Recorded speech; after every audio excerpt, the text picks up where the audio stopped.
Каждую неделю на телеканале БСТ загорается красная кнопка. Мы не боимся резких вопросов и прямых ответов. А ведь только в споре рождается истина. С вами Евгений Романов. Здравствуйте. Итак, быть или не быть памятнику Сталину в Уфе? Очередной спорный вопрос всколыхнул общественность. Идея поступила от партии КПРФ. В ответ на эту идею горожане начали собирать петицию против установки памятника. В общем, столкнулись два непримиримых лагеря. И сегодня мы обсудим тему установки этого памятника или не установки с нашими спикерами. Вашему вниманию, уважаемые телезрители, представляю журналиста, основателя Центра современного искусства «Облака» Валериана Валентиновича Гагина. Здравствуйте. Здравствуйте, друзья. И Юнира Галимьяновича Кутлугужина, заместитель председателя Комитета Госсобрания Республики, первого секретаря Башкирского рескома партии КПРФ. Здравствуйте, Юнир Галимьянович. Здравствуйте. Итак, мнение наших спикеров. Ну, собственно, тут, наверное, все предсказуемо и понятно. Юнир Галимьянович за установку памятника, а Валериан Валентинович против. Ну что ж, вопрос для вас, уважаемые телезрители. Сегодня вы сами за или против установки памятника Сталину в Уфе? Голосуйте. В завершении нашей программы увидим результаты в виде графиков. Итак, если все понятно, давайте начнем обсуждение. Смотрите прямо сейчас. У нас в республике тоже, в городах Кумертау и Ишимбай, частные лица на своей территории установили бюст Сталину. Коммунисты каждые думские выборы устраивают такой аврал, свару, пытаясь разделить общество, вбить клин. 685 тысяч, победа в Великой Отечественной войне. Ну вот по поводу репрессий, да, ведь вы говорите, всего как... А демократы с 90-х годов... И скажите, вы вот сколько умерло в лагерях? Вы переводите дискуссию на свою тему, а они, а у вас. За себя отвечайте, в конце концов. В смысле Наша за себя? коммунистическая партия. Мы-то при чем? Почему должен быть или не быть памятник Сталину в Уфе? Кто начнет? Наверное, я. Ну, давайте, Юрий Галимьянович. Уважаемые товарищи, вопрос об установлении, мы говорили о бюсте Сталину. Раз вы замахнулись на памятник, мы только за. Эта идея у нас возникла со стороны беспартийных и коммунистов Орджоникидзевского райкома партии 3 года тому назад. Эта работа началась, и мы уже вот в начале этого года на заседании бюро рассмотрели этот вопрос и вернулись для того, чтобы активизировать эту работу. Последние 3 года по всей стране идут работы по установлению бюстов или памятников. У нас в республике тоже, в городах Кумертау и Ишимбай, частные лица на своей территории установили бюст Сталину, и люди приходят со цветами, с семьями и после регистрации. Иосиф Виссарионович Сталин является одним из ярких политических деятелей мировой истории, являлся руководителем... Спасибо. Будет 2 минута. Валериан. Ну, я, конечно, против, друзья. Против по той простой причине, что коммунисты каждые думские выборы устраивают такой аврал, свару, пытаясь разделить общество, вбить клин туда. Почему я сейчас это говорю прямо? Потому что это несправедливо, так быть не должно. Есть очень серьезная проблема, серьезная боль людей, многих, людей, которые являются потомками репрессированных, людей, которые помнят, что такое репрессии в отношении Мандельштама, в отношении Эфрон, в отношении многих Вавилова, Лихачева, в отношении многих великих людей, которых сгноили в сталинских лагерях. Это 700 тысяч по одной из оценок.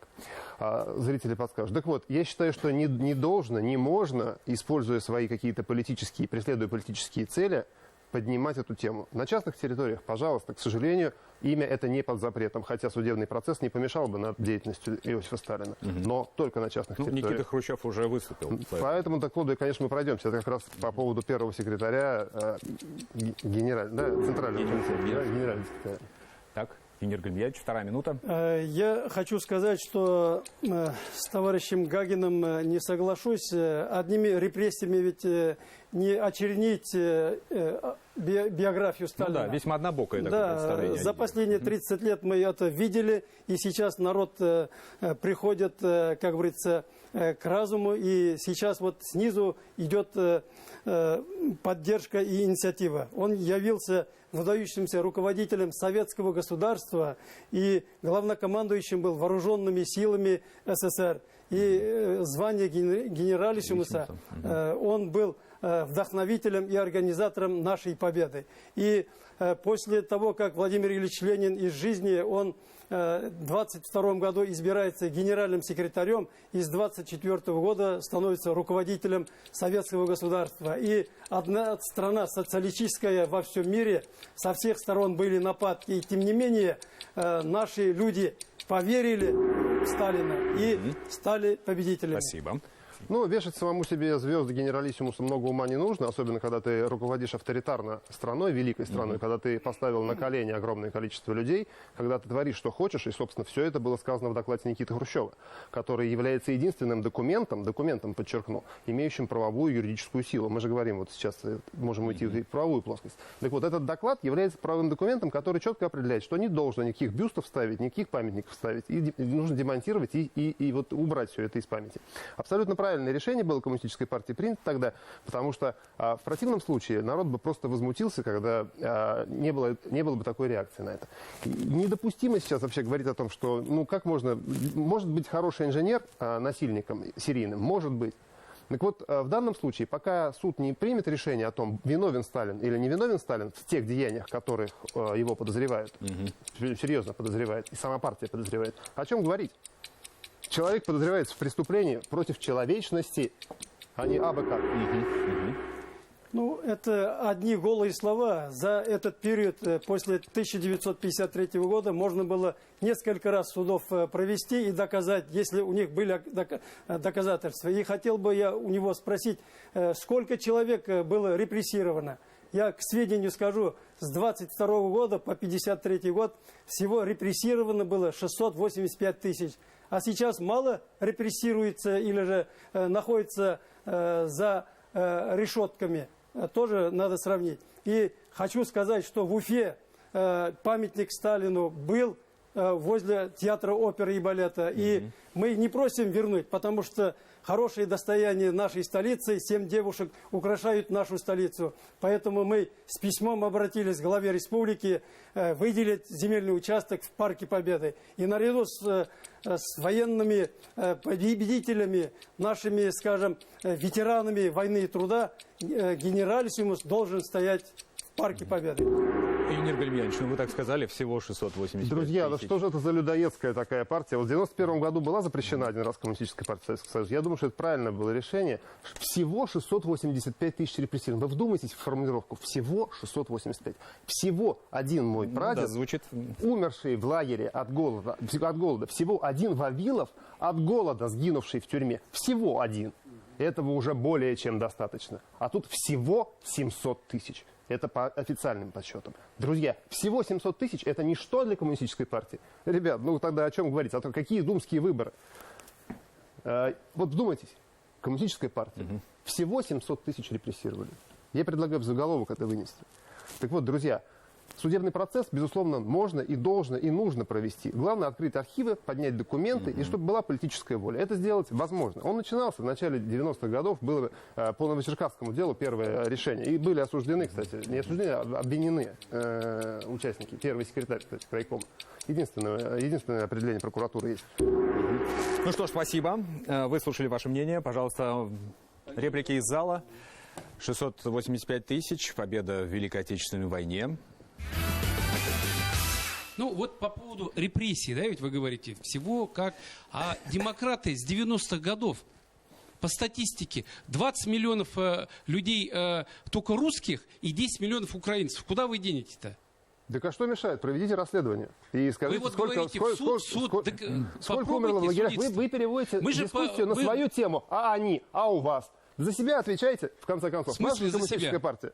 Мы-то при чем? Ну вы же сейчас нас упрекаете-то. Ваш Сталин, ваш Так мы же Сталин. обсуждаем бюст Сталина. Вот, мы обсуждаем, мы хотим, чтобы в Парке Победы установили бюст Сталина. Виновен в репрессиях 685 тысяч Валерий россиян. Валентинович, вы необоснованно, как юрист, доказываете, что он виновен и преступник. Я подозреваю. Вот так доказать оговариваетесь, может, поэтому обоснованно телезрители подозреваю. могут неправильно понять. Обоснованно подозреваю. Судебного процесса пока не было. Сталин получил Россию. Он официально осужден. Давайте послушаем, Принял Россию Юнир Гальмиянович, Сахой давайте послушаем и зал. оставил страну с космосом и атомной бомбой. У меня основная специальность историк, и поэтому здесь Валентин Валерьянович немножко лукавит, когда говорит о том, что народ против Сталина. Да? Весь российский народ против Сталина. Там надо посмотреть статистику. Исследование 2019 года, по-моему, то ли Левада-центр, то ли ВЦИОМ, 70% населения России положительно оценивают деятельность Сталина и ставят его выше всех последующих руководителей, начиная от Хрущева, кончая Ельциным. Про генералиссимуса Сталин не хотел получает звание генералиссимуса, ему это навязало окружение. Достаточно посмотреть все картины с его изображением, фотографии. Везде он ходит с маршальскими звездами. У него китель маршала Советского Союза.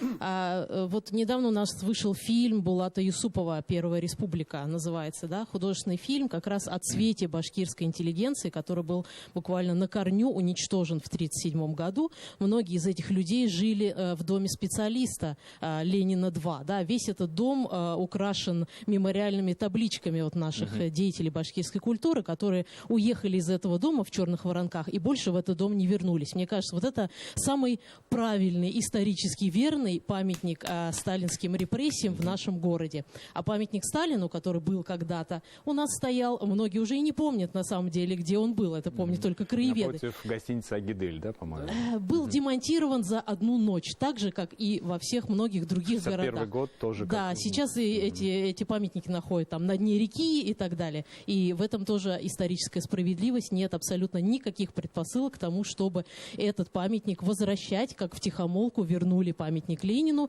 тоже КПРФ, но это ладно. А где планируется установить, кстати, памятник? Парк Победы. Относительно Победы, который это единственный козырь, собственно, в этом споре, да, наших оппонентов. Этого мало для вас, да? Победа на самом деле одержана народом, правильно? Благодаря Тысячами миллионов людей, которых положили в первые же дни войны, и только вот этой вот массой людей, положенных несправедливо, в том числе и по всяким приказам, да, генералиссимуса, которого вы так расхваливаете, вот этим количеством мы просто задавили противника, этими неоправданными жертвами. И у нас нет никаких проблем с увековечением этого главного героя, народа. У нас есть Парк Победы, у нас есть музей боевой славы, у нас есть множество памятников жертвам войны, плачущим матерям, блокадникам, труженикам тыла и так далее. Вот всем категориям этим, которые общими усилиями достигли победы. Нет никаких проблем с увековечением памяти победы в этой войне. Спасибо. А, кстати, сколько? 5000 подписей? 6 тысяч за, а петиция сколько собрала? Сейчас у нас на 10 тысяч петиция уже запустилась. Вот она на днях запустилась буквально. Уже пока 30 человек, но я думаю, что за год, даже меньше, чем за год, она наберет как минимум несколько тысяч. Вот, потому что, то, что там опрашивают коммунисты, это вообще непонятно, среди какого населения, какой возраст населения, да. И у меня, например, много знакомых, которые против. И это вот эти оправдания в пользу того, что там Сталин победил в войне, они смешные, потому что, как минимум, там, половину офицерского состава, который мог помочь в победе Великой Отечественной, была репрессирована и уничтожена до 1941 года. И погибло 27 миллионов, по официальным данным, а могли погибнуть гораздо меньше народу, если бы не было, как уже сказали здесь, брошены просто как пушечное мясо, да, на бой люди неподготовленные совершенно. То есть к войне вообще не была готова страна. И вы говорите сейчас о Сахе, о каких-то там, о том, что оставил Сталин Сахой страну, то есть принял Сахой, оставил с ядерной бомбой. Но послушайте, но и без Сталина бы это всего могли достичь и гораздо меньшими жертвами. Поэтому о чем здесь вообще говорить? Начну с конца по поводу того, что страна не была готова и 27 миллионов от пушечное мясо закидали. Вы посмотрите соотношение потерь военных именно. Там 1 к 1,3. То есть вермахт потерял примерно столько же, сколько и РКК. Это основные потери были мирное население, которое целыми деревнями сжигали. Вы понимаете, да? Вы историю немножко поизучите, наверное. Да, Теперь по поводу цифр, которым так любят вот всего. А как вы оцениваете, например, тот факт, что за год убыль населения Российской Федерации составила 500 000 человек? А я сегодня обсуждаю не убыль населения Российской Федерации, Надо а установку... Не надо сравнивать. Не надо сравнивать. Не надо Вы же к круглые цифрам цифры любите сравнивать. придираться? Это попытка, это любая, вот мне нравится коммунистическая партия, она всегда пытается заместить чем-то, а у них враги, а в Штатах Вы тем же самым занимаетесь. Если А у вас в основания, Африке люди пожалуйста, голодают. говорите. Я сказал про свои За основания. убыль это о чем говорит? Вот вы ответьте мне, пожалуйста. это- Это тоже Так, Подождите, Вот, давайте ответ на давайте вопрос. перейдем ко второму вопросу. Далее в программе. Да, нужно помнить доклад Хрущева о развенчании культа личности Сталина, когда он рассказал, что делал Сталин, как он писал свою книгу о самом себе. То, что было создано в годы советской власти, вот либеральная демократическая власть на сегодняшний день в течение 30 лет приватизирует, распродает. Я лично не против того, чтобы памятник Сталину был установлен. Как бы мы ни относились, это факт. Скажите, а не факт то, что он знал на самом деле о том, что Германия нападет на Советский Союз, и не были предприняты никакие меры? Евгений, это не факт. Ну что ж, как относиться к памяти Иосифа Виссарионовича Сталина? Ну, тут тоже разные мнения, да, разные позиции. Кто-то собирает подписи, кто-то, наоборот, его прославляет. Ваша лично по данному вопросу позиция какая? Кто начнет? Я считаю, что не только в Уфе, вообще по Российской Федерации должны быть исторические памятники, в том числе руководителям страны. Если вы хотите, устанавливайте Николаю II, мы Сталину поставим, и последующим президентам давайте будем устанавливать. То есть наше подрастающее поколение должна знать свою историю. И поэтому есть плюсы, минусы, и поэтому 20-й съезд КПСС, скажем, рассмотрел культ личности и были приняты меры. И поэтому наша партия сумела найти силой о допущенных ошибках. Я еще рассчитываю, что партии власти на сегодня, что творится в нашей стране, если бы нашли такие силы, пусть тоже говорят об этом. Поэтому я за то, чтобы бюст был в Парке Победы. Спасибо. Слушайте, но для того, чтобы знать историю, не обязательно устанавливать бюсты. К истории надо относиться как к истории. Вот была личность, был Иосиф Сталин. Это всего лишь руководитель. Всего лишь руководитель, наемный человек, который приходит временно на должность, которую, избираемая. Должна быть по идее. Компартия об этом знает. Так вот, это всего лишь личность, которая функцию исполнила и ушла. Память народная об этой личности, она будет жить в книгах, в рассказах, если это есть, там, в преданиях, в фильмах, в произведениях искусства. Этого более чем достаточно. Более чем достаточно. Устанавливать памятники, я не знаю, насколько это оправдано. Ведь руководителей огромное количество, может быть. И мне кажется, это достаточно просто учебника истории. Или там Карамзина продолжить, например. Да? Можно переписывать, можно не дописывать. Это всего лишь функция. Изучать историю необходимо. Изучать, чтобы не повторять страшных ошибок. Изучать о том, почему были репрессированы 685 тысяч человек. Кто в этом виноват. И какова роль руководителя. Память Иосифа Виссарионовича Сталина создавалась советским народом под руководством Коммунистической партии Советского Союза. И все годы советской власти мы убеждались в том, что эта система, она цивилизованная и справедливая, где народ являлся, то есть руководил страной, представители народа. И то, что созданные в период руководства Иосифа Виссарионовича Сталина заводы, фабрики накормили народ в годы голодания, голода и после войны. Все это говорит о том, что было сделано для народа. После проведения съездов партии, Верховного Совета СССР цены снижались. А сегодня мы видим только обратное. Безусловно, нужно знать историю. Надо знать историю о том, что, например, наши предки в 50-х годах после смерти Сталина вынуждены были выкупать свои паспорта из колхозов, чтобы уехать в город.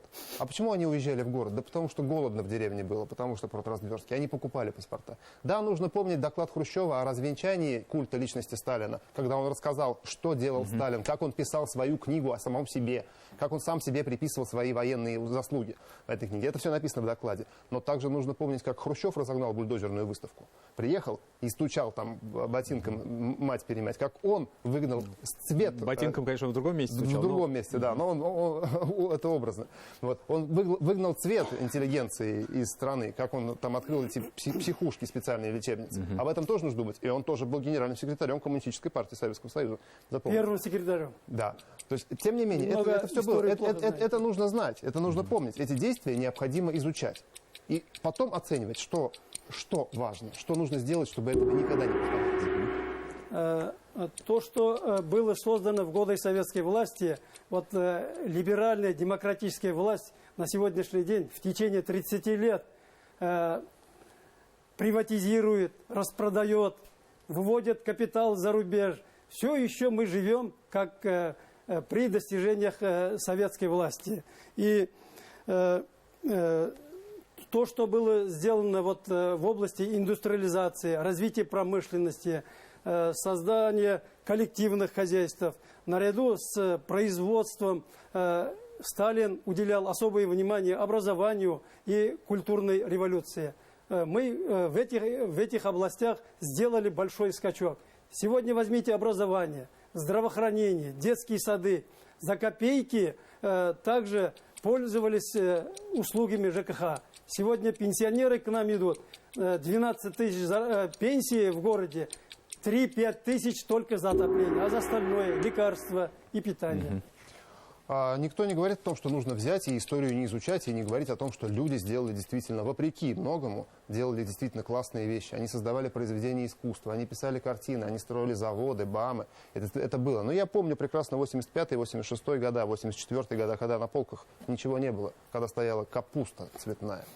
В лучшем случае. Это было при коммунистической партии. И болгарские красивые перцы, зеленые баночки. Да, болгарские помидоры. Все это было при коммунистической партии, которая, типа достигла каких-то успехов.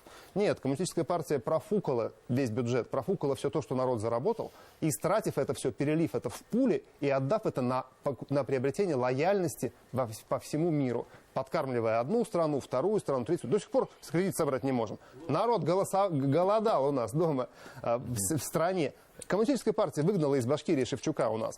Первый секретарь Шакиров. Выгнал. Сейчас у него склеп тут построен. Было. Это помнить нужно? Обязательно нужно. Потому что Юрий Юлианович — это наше все. Это человек, который войдет в историю. Спасибо большое. Вот те молодые люди, я не знаю, как его звать, и второй звать. Они историю не изучали. Они историю нахватались с потолка. Я тебе говорю, я помню, как народ плакал, когда Сталин умер. Я учился в школе еще, молодой был. Народ плакал, разрыт. Я помню, кинохронику показывали в Москве. Народ шел на похороны. Ну как же, вот представьте себе, что такое Уфа? Уфа у нас. Была она до 40-го года, примерно, до войны. Это провинциальный городишко, 260 тысяч жителей, да? Ни одного производства, кроме ПРЗ, а остальное все артели. Но при Сталине стали строить в 1938 году ТЭЦ-1, ТЭЦ-2, и запустили в 1938 и 1940 году. Это был готов, человек умный делал. Потому что когда пошла война, и наши возили заводы с запада на восток, уже была площадка какая-то приготовлена. И представьте себе, Сталин и его окружение провела все это мероприятие, все заводы. В короткий срок поставила промышленность и победила. В музей люди приходят, не только с уфимцы, приезжают с Омска, с Новосибирска, с Ленинграда приезжают. Москвичи бывают, с Китая, с Кореи. Они все к этому говорят. И в музей заходят люди и говорят, быстрее бы Сталин стал. Тогда будет порядок. Ну, это очень хорошо, что мы дожили до того времени, когда граждане имеют возможность высказаться по поводу установки памятников, по поводу переименования улиц. Безбоязненно, да. Я лично не против того, чтобы памятник Сталину был установлен в Парке Победы наряду с бюстами, с памятником, с бюстами людей, которые принимали активное участие в Великой Отечественной войне. Почему? Потому что, ну, во-первых, это был верховный главнокомандующий наших вооруженных сил. Как мы к нему относимся? Это факт. Это факт. Он руководил несколько лет, 4 с лишним года всей государственной и военной сферой, которая в конечном итоге разгромила самую мощную на тот момент вооруженную силу на земном шаре, нацистскую Германию. Как бы мы ни относились, это факт. Скажите, а не факт то, что он знал на самом деле о том, что Германия нападет на Советский Союз, и не были предприняты никакие меры? Евгений, это не факт. Во-первых, меры предпринимались, начиная с момента прихода Гитлера к власти. Это не такой простой вопрос. Вы имеете в виду пакт Молотова-Риббентропа? Я имею в виду, что у нас под первую боком очередь, были немецкие доки. В первую очередь, это техническую подготовку к войне. Это иллюзия, что некоторые говорят... Да, там на 3. Да, некоторые говорят о том, что вот мы войну трупами выиграли. Тогда я спрашиваю, а почему Китаю, имеющему население многократно больше, чем наша страна, не удалось трупами выиграть у страны, военный потенциал которой был значительно ниже, чем Германии, у Японии? Значит, не надо сводить сталинизм только к Сталину. Сталинизм и репрессии, связанные с этой системой сталинской, это более сложное явление. И нам всем в этом надо разбираться. Вы знаете, мы, мне кажется, смешиваем довольно разные вещи, когда мы говорим о том, стоит ли устанавливать бюст Сталину или памятник, когда говорим о том, как мы оцениваем Сталина. Потому что, давайте прямо говорить, среди политических лидеров, среди глав государств святых нет. И тогда в этом случае мы должны исходить из того, что всем давайте снесем, всем руководителям российского государства, потому что почти с каждым из них связана война, а с некоторыми и несправедливая. Почти с каждым из них связано преследование оппонентов.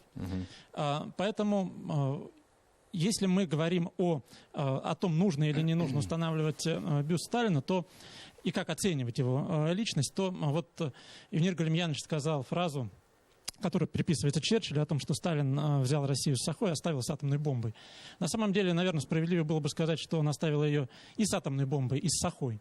Потому что наряду с теми прорывными достижениями, которые были в экономике, индустриализация, рост военного потенциала, геополитического, качество жизни населения принципиально не выросло за те годы, которые Сталин находился у власти. Рост качества жизни начинается в 60-е годы, в конце 50-х, 60-е, особенно в 70-е годы, и не связан со Сталиным. Поэтому справедливо было указано на паспорта, которые колхозники только в 60-е годы получили. Поэтому и то, и другое имело место быть. И если уж мы говорим об увековечении имени Сталина, и чаще всего его связывают с войной на самом деле, хотя можно вспомнить, например, и всеобщую грамотность, которая была в эти годы примерно достигнута, и некоторые другие результаты, которые у Советского Союза, безусловно, были наряду с репрессиями, которые, безусловно, являются преступлением. Поэтому я готов согласиться с тем, что Сталина необходимо рассматривать в контексте того времени. И если мы говорим об установлении бюста Сталина в Парке Победы, то давайте сделаем этот бюст наряду с бюстами других участников войны. Жукова, Рокоссовского. Сам Хрущев, почему это преподнес по сей день? Именно чтобы удержаться у власти, скажем так.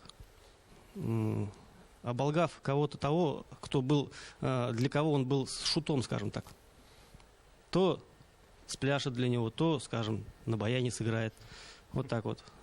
Конечно же, у человека оставалась какая-то своя личная неприязнь, и он этим воспользовался, скажу я так вам. Мне здесь умилил пассаж о том, что вот, зачем Сталину памятник ставить, достаточно написать про него в учебнике истории, там, какую-то там статью, и все будут о нем знать. Но исходя из этой логики, там, любому историческому деятелю, там, культурному деятелю, значит, памятники не нужны, да? Значит, ни Слава Атуйлаеву, ни Мустая Кариму. И мне вот понравилась мысль Юнира Гамлеяновича о том, что нужно памятников много и разных. Там и Сталину давайте поставим, и Чапаеву поставим. Восстановим тот памятник, который был на набережной Уфы. Основателям Уфы поставим. Здесь главное, чтобы они представляли культурную ценность. Они напоминали тех болванщиков, которые у нас появились в период мэрства Елалова. Далее в программе. Наша страна, вот единственная социалистическая страна, готовилась к войне. Она была готова. Фиаско не бывает за одну минуту. Вот основа, фундамент поражения Советского Союза в холодной войне было заложено Лениным и Сталиным. Вот когда большевики пришли к власти, они практически стерли всю дореволюционную историю наших городов. В США сейчас почему-то сносится памятник конфедератам, да, поголовно, а у нас возрождается культ личности Сталина. Сейчас уже добрались же уже до Линкольна. Говорят, что он тоже был рабовладельцем. Давайте ему тоже снесем память. То есть это вот эта вот логика никуда.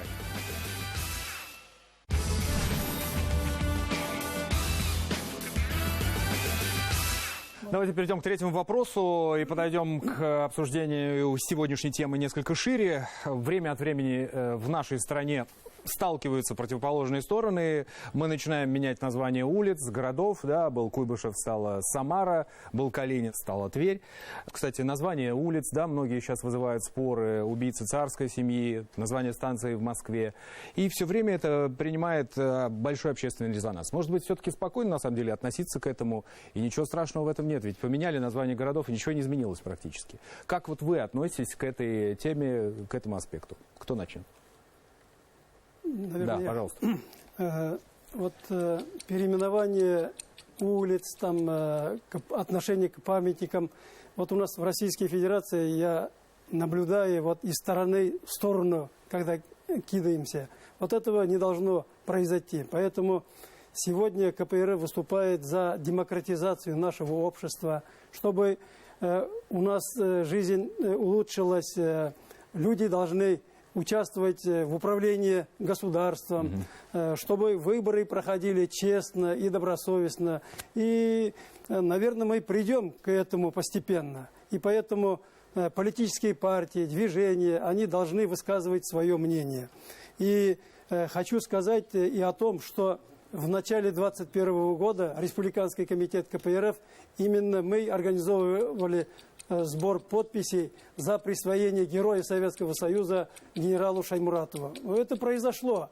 Мы не хотим присвоить это себе, но имели свою, как говорится, долю. Да, Валериан, кстати, я точно не помню детали инцидента, но вот в Питере, допустим, требуют убрать во дворе института, учебного учреждения, убрали даже, да, уже памятник Заки Валиди вот тоже.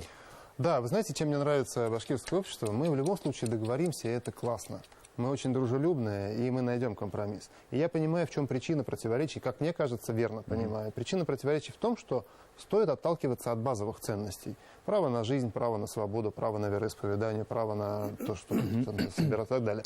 Так вот, если эти базовые принципы права человека, которые после войны, кстати, утверждены, были всем мировым сообществом, так вот, если эти базовые принципы нарушаются кем-то, вот любое почитание памяти, да, возведение его, идеализация этого человека, этой личности воспринимается неоднозначно. То есть если человек, условно, если человек подозревается в том, что он совершал убийство, повинен в убийствах, или повинен в чем-то страшном, ужасном преступлении против личности, вот это разделяет общество, потому что так мы устроены. Мы все люди, которые очень четко чувствуют и понимают, что этого быть не должно, не должно. Надо разбираться в истории. А попозже проясню, потому что время кончится по поводу Заки Валиди. Имя Сталина мы связываем и с образованием нашей автономной Советской Социалистической Республики. Среди национальных республик нашей республики первым был дан такой статус. И Сталин участвовал в подписании этого договора. И установку памятника мы не хотим за счет государства. Мы начали сбор денежных средств. На сегодня мы собрали 130 тысяч рублей, а потребуется порядка 600 тысяч. Я думаю, что это деньги соберем, и мы обращаемся еще раз к главе Республики Башкортостан. Нам нужен только земельный участок. И поддерживая выступающих, там, может быть, действительно военных полководцев, какую-то аллею создать, может быть. И во главе генералиссимуса, главнокомандующего. Это будет прекрасно смотреться и будет подавать пример будущим молодым патриотам нашей страны. Я честно, не знаю, как должно быть с наименованиями улиц, площадей, городов, сел и весей. Я понимаю, что существует избыток. У нас в каждом городе есть улица Ленина, у нас есть площадь Ленина в каждом городе. У нас в каждом городе есть коммунистическая, социалистическая, Октябрьская революция, проспект Октября и прочие вещи. Ну, мне кажется, лишка. Ну, как-то переусердствовали, да, заставь дурака Богу молиться, лоб расшибет себя. Ну, вот в свое время такое было, старались, видимо, или выслужиться, или как-то соответствовать контексту, да. Демократическое же было общество. Да, я являюсь антикоммунистом, но совершенно спокойно дружу с коммунистами, у меня прекрасно много друзей. Друзья, но я все-таки считаю, что надо разбираться в острых темах. Ну вот условно, огромное число людей, я уверен, что те 30%, которые категорически против Сталина, против его увековечивания, они за того, чтобы вынести Ленина из мавзолея.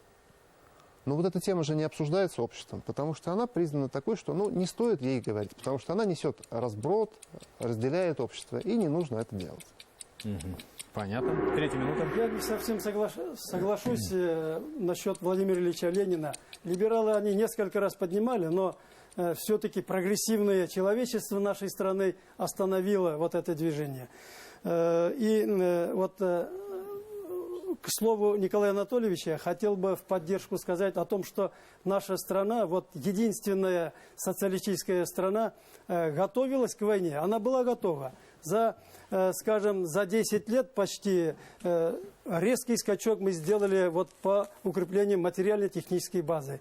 В 1932 году Сталин обратился к партии и народу с такими словами: мы отстали от передовых стран на 50-100 лет.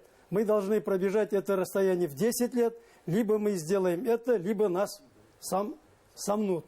Вот и наша страна добилась выполнения этих задач, и мы сегодня прекрасно чувствуем с развитыми капиталистическими странами. Понятно. Фиаско не бывает за 1 минуту. Вот основа, фундамент поражения Советского Союза в холодной войне было заложено Лениным и Сталиным. Именно эта идеология, идеология страха, идеология доносительства, идеология преступлений и репрессий повлекла то, что мы пришли к тому, что имеем. Сама идеология коммунистическое устройство показала свою несостоятельность, и страна развалилась.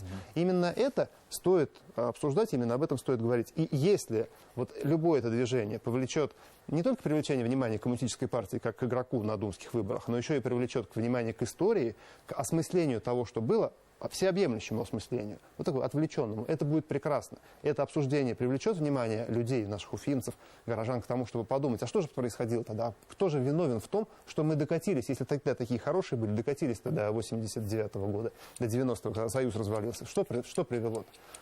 Какие решения были правильные, что привели к такому безобразию? Так вот, если это придет к этому, это прекрасно. Я буду счастлив, что мы сделали замечательное дело. Ну что, спасибо. Мы видим, что раскол существует, да.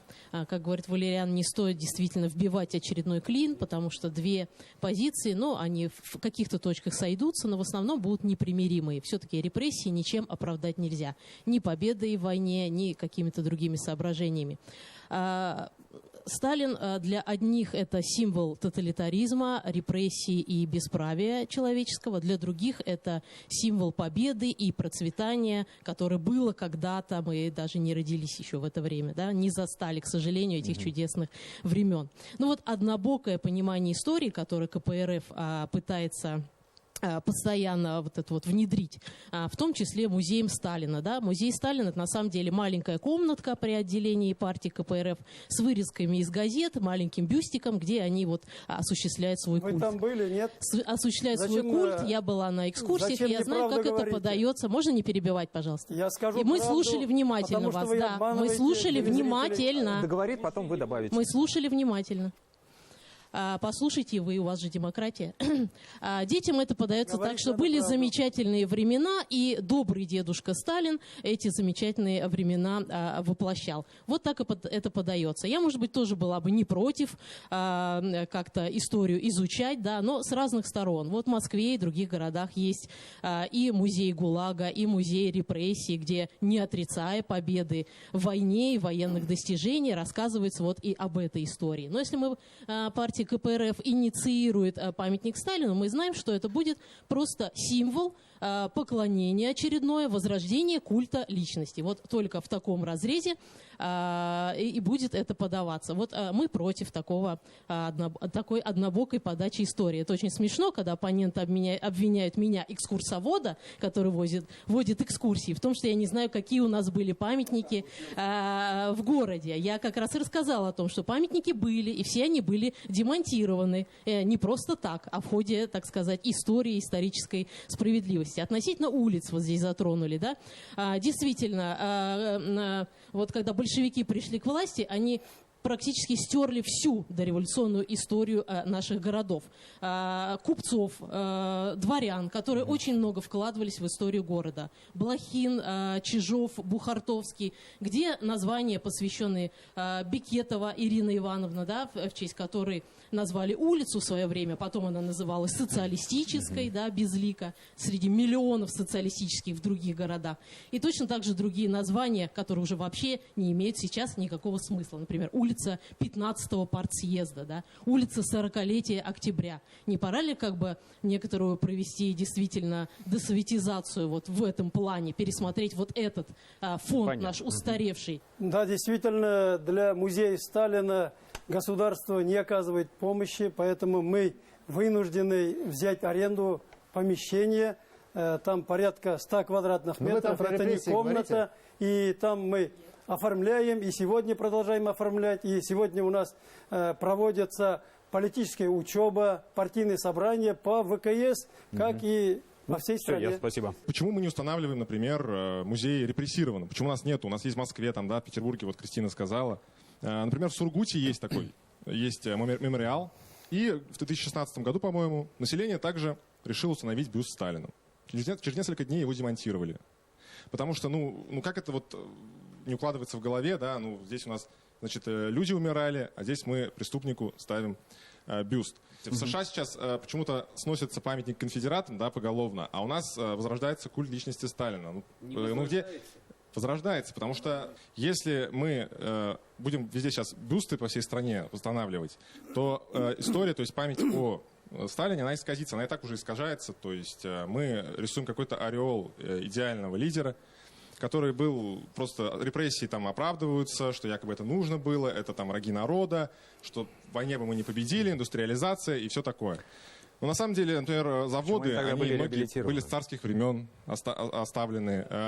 Многие люди, то есть много заключенных, которые были репрессированы, они по сути построили, да, и железные дороги, и заводы, и трудились там. Я просто с удивлением узнал, что, оказывается, в Харькове Харьковский тракторный завод, да, Волгоградский тракторный завод, Магнитка, это все было построено при царском режиме. Здесь вот по конфедератам, ну давайте пойдем по пути Соединенных Штатов Америки. Там же они уже, борясь вот с якобы, с рабовладельцами, хотя по сути там многие южане боролись не за рабовладельство, не за сохранение рабства, а за то, чтобы им позволили жить так, как они жили до этого. Сейчас уже добрались уже до Линкольна. Говорят, что он тоже был рабовладельцем, давайте ему тоже снесем память. То есть это вот эта вот логика никуда. По поводу переименования улиц, да, согласен. Вот Бекетовская улица, там, это вот женщина, которая на свои средства там построила до Погорельцев эту улицу. Вот надо вернуть.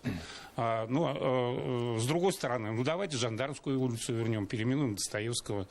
К чему это приведет? Наконец, надо помнить о людях, которые живут, и которым из-за наших игр с топонимами, значит, придется там менять регистрацию и все такое прочее.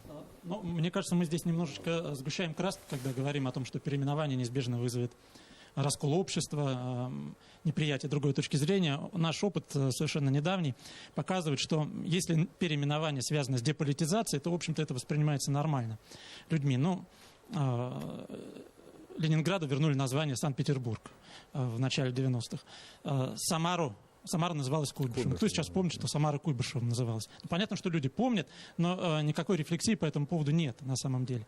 Можно множество других примеров привести, когда возврат прежних названий, деполитизация, если это название не связано с очередной идеологической политической борьбой, менять одного политического лидера на другого в названии, да, то в принципе это воспринимается нормально, и не только магистральные улицы, а довольно магистральные города, так скажем, переименовывают, и им возвращается название. Ну, кстати говоря, Ижевск, Устинов, да. Что, у нас некуда эти деньги потратить?